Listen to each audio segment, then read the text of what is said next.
Auzubillahiminashaitanirrajim. Bismillahirrahmanirrahim. Today I will teach you about the philosophy of crying, that in the age of internet, everyone has seemed to found a source of platform in where they can express their opinions and rant publicly.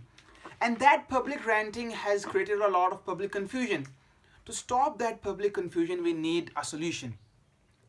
And that solution is negative psychology, or negative impacting them, how to stop them. For example, if someone like a feminist is expressing herself on the internet, all men are pigs. To stop her, you have to just say, continue crying.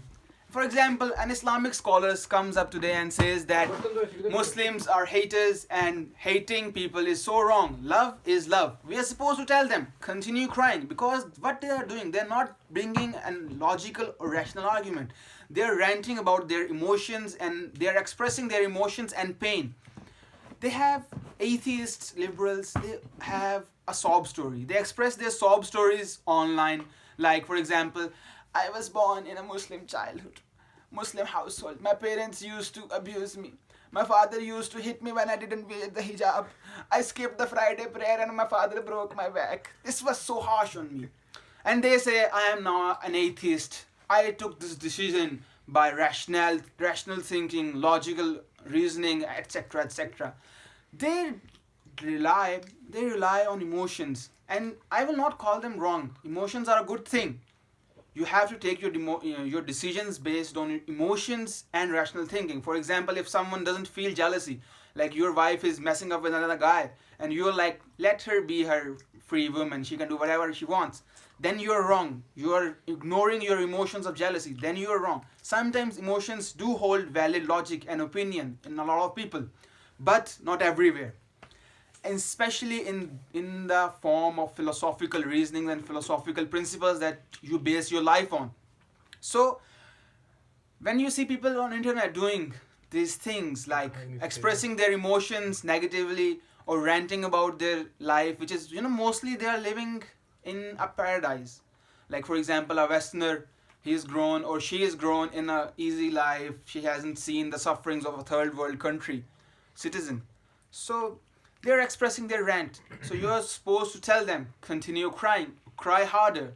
That'll make you look like a masochist or a sadist who finds pleasure in people's pain. But that is a good way to suppress their rant, because you reply emotion with emotion. You don't reply their emotion with logic. But if you're going to say no, that Islam doesn't say this. For example, the other day, a Christian guy on Facebook was telling me that Islam is full of bullshit and it is a religion of Satan. I replied to him, cry harder, because he was not giving a rational argument. He was trying to trigger me. He was trying to bring the verse out of me. And we are not supposed to bring the verse out of us. We are supposed to be calm and rational, and we are supposed to deal with these people according to their selves. If someone is trying to bring a rational argument, you are free to tell them some rational arguments. For example, the inimitability of Quran. For example, the divine design theory. Or for example, the contingency argument. You're supposed to give them arguments if someone is seeking the truth, or if someone is presenting you with logical arguments. But if someone is presenting emotional arguments like, I have been bullied by Muslims online, you're not supposed to give them a heed. You're supposed to deal with them as they need to be dealt with.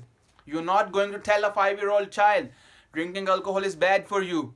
You're supposed to tell him you're not going to do it because I said so. Because he is not seeking logic. He is seeking pleasure. He is seeking emotions. You are supposed to deal with him as he is, as his rationale proceeds, as his limits of rationales are. If his limit of education is like, for example, for a 4-year-old kid, you say light travels in straight line. For a 12-year or a 16-year-old kid, you say light travels in the form of waves and particles. For a scholar, or for example, a physics student, you say light travels in the form of photons and quantums that travel in space and time by like this. You're supposed to tell them. But you see, as your knowledge level proceeds, the person talking to you tells you different logics of how the world works. If someone is capable, you're supposed to tell them right. And if someone is not capable, you're supposed to deal with them. You're not supposed to guide them. You're supposed to deal with them and learn how to deal. Thank you.